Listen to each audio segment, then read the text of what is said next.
Kami mengajak kepada kaum muslimin dan muslimah dimanapun berada untuk berinvestasi akhirat bersama-sama patungan membangun masjid dan asrama pondok pesantren Darul Ilmi Malik Ibn Rabi'ah yang dikelola oleh Ustaz Muhammad Malik Al-Athari dan asatidz sunnah yang lainnya. InsyaAllah ta'ala berkah dunia akhirat. Barakallahu fikum. Usul kepada Allah dan saya kepada guru pun, guru nggak tanggung jawab, dirampok sama saya. Terus sampai ke wali-walinya, sampai kepada baginda Rasulullah Sallallahu Alaihi Wasallam. Makanya saya berdialog kepada Rasulullah, ke makamnya Rasulullah, masuk ke makamnya Rasul 3 kali saya masuk. Assalamualaikum ya Rasul, al-kuli inna kaliyama ummati la kuli inna rahmatan Qur'ani fa kaliyama fil maut. Nangis. Padahal saya berangkat dari Indonesia atau dari Surabaya atau dari Malang, nggak punya duit 9 orang, tanya aja anak-anak, nyampe. Bismillahirrahmanirrahim. Assalamualaikum warahmatullahi wabarakatuh. Alhamdulillah hamdan katsiran thayyiban mubarakan fi kama yuhibbuna wa yarda. Wassalatu wassalamu ala Rasulillah wa ala alihi wa ashabihi wa man tabi'ahum bi ihsanin ila yaumil wa ba'd. Ikhwatal iman rahimani wa rahimakumullah. Di luar sana banyak orang tidak jelas keilmuannya, banyak orang yang penampilannya seperti dukun, banyak orang yang karena mereka ini pandai berbicara, pandai beretorika, kemudian pandai mengaku-ngaku bisa berbahasa Suryani, bisa berdialog dengan binatang semut, berdialog dengan jin, para malaikat. Kemudian banyak orang terpengaruh dan percaya mereka ini adalah wali-wali Allah Subhanahu wa taala. Walaupun ajaran-ajaran mereka ini ajaran-ajaran konyol, ajaran-ajaran yang tidak ada sumber pendalilannya dari Quran dan Sunnah Nabi SAW, tetap saja banyak orang yang percaya dengan orang-orang stres, orang-orang bodoh, ruwaibidah seperti ini. Di antaranya zaman rahmatullah yang lagi viral ini, dan walaupun sebenarnya video-video tentang wali-wali Allah Subhanahu wa taala, kata mereka, versi mereka ini, bahwasanya wali Allah itu ada yang gila, ada yang perbuatannya nyentrik, ada yang perbuatannya tidak masuk di akal. Saya sudah banyak bahas di video saya di YouTube saya, tetapi untuk memperkuat lagi dan mempertegas akan wali-wali yang tidak jelas, bahkan mereka adalah wali-wali syaitan yang ingin merusak akidah kaum muslimin, yang ingin merusak ibadah-ibadah kaum muslimin, ini akan semakin banyak dan semakin menyebar dan menjamur. Kenapa zaman rahmatullah? Wali-wali syaitan, wali-wali ngawur ini, orang yang tidak jelas keilmuannya, ini banyak muncul beredar. Kemudian dengan entenya mereka kemudian mengaku saya ini wali Allah, bisa berbicara dengan semut, bisa berbicara dengan binatang, bisa berbicara dengan jin, bisa berbicara dengan malaikat, karena efek jarahnya tidak ada. Sehingga orang-orang seperti Muhammad Gufron ini adalah salah satu di antara wali-wali palsu yang muncul di zaman kita sekarang ini. Jangankan wali, banyak orang yang mengaku diri mereka nabi, mereka mengaku mereka adalah Tuhan, mereka mengaku mereka adalah malaikat Jibril alaihissalatu wassalam. Karena kenapa? Karena MUI tidak tegas, ya.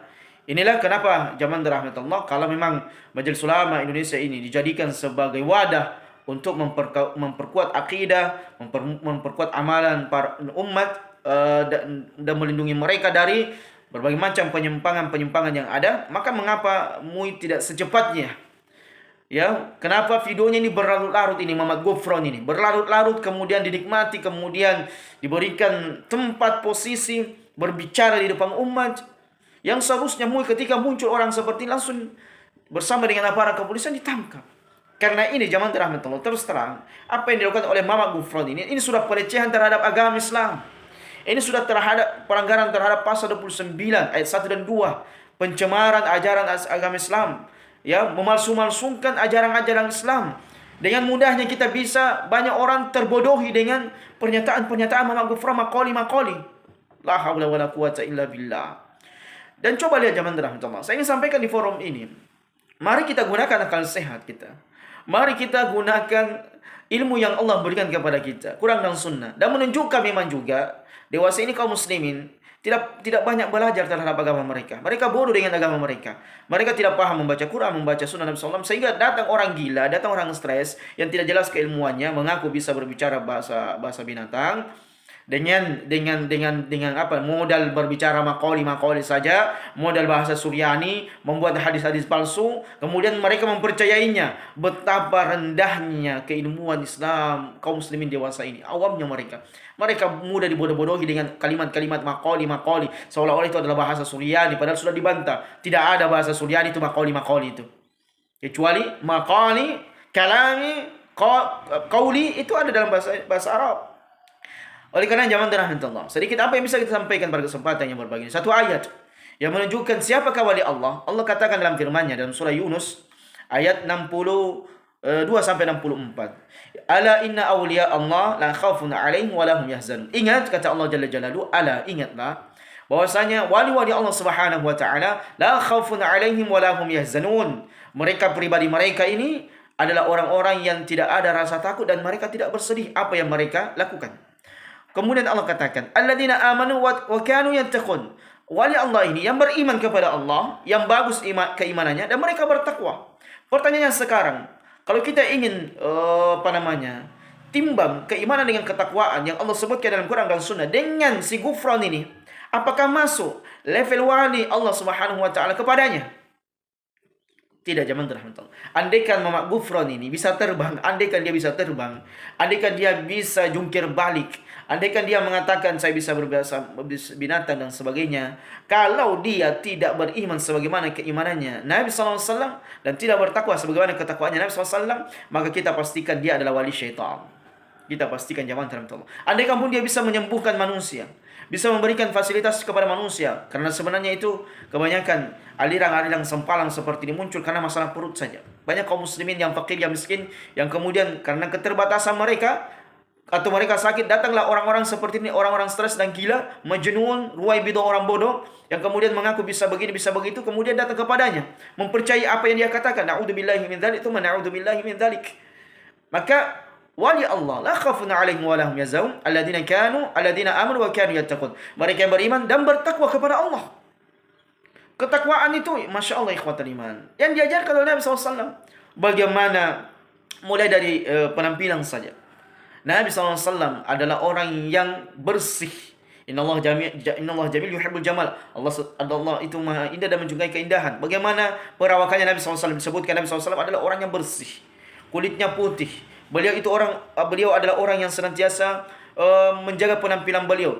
Kadang rambut beliau itu menyentuh telinga beliau, atau kadang rambut beliau itu botak. Beliau tidak berkumis karena beliau SAW memerintahkan untuk berkumis. Panjang jenggotnya, bersih rupawan beliau SAW, bajunya bagus. Tapi kalau kita ingin melihat si Mamat Gufran, apakah dia wali Allah Subhanahu wa taala? Jauh dari kriteria wali Allah Subhanahu wa taala. Jauh zaman terang. Dari penampilan saja seperti dukun ikhwatal iman. Ini di zaman kita sekarang ini banyak orang-orang bodoh, banyak orang-orang jahil yang tidak jelas keilmuannya dijadikan wali. Kemudian kita lihat amalannya, apakah dia termasuk orang yang bertakwa? Ternyata dia adalah orang yang suka nyanyi-nyanyi, joget-joget seperti, masya Allah ikhwan, subhanallah. Ini adalah merupakan warning buat kita semua, bagi umat. Orang-orang seperti Mamak Gufron yang tidak jelas keilmuannya, yang tidak jelas bacaan-bacaannya, ini sebenarnya sudah harus disidak oleh pemerintah. Yang seharusnya kita kaum muslimin di Indonesia ini bersatu untuk menyerukan, tangkap ini Mamak Gufron ini, penjarakan orang seperti ini. Kalau Panji Gumilang saja yang ngomongnya kemari ngawur, yang kemudian dia banyak melakukan mengeluarkan statement-statement yang tidak jelas dari lisannya, dari mulutnya, maka seharusnya Mamak Gufron ini juga merasakan sel jeruji. Dipenjarakan orang-orang seperti ini, orang-orang yang tidak jelas, orang-orang yang ingin merusak dan menghancurkan agama Islam, membodoh-bodohi kaum muslimin. Ini pembodohan, sudah masuk pasal pembodohan. Ya, sudah masuk pasal pembodohan zaman rahmatullah dan merusak citra Islam. Yang seharusnya Majelis Ulama Indonesia bersikap tegas, kemudian memenjarakan orang seperti ini. Dan sudah ada klarifikasinya zaman rahmatullah. Jadi sekali lagi, orang-orang seperti ini sebenarnya orang pembodohan.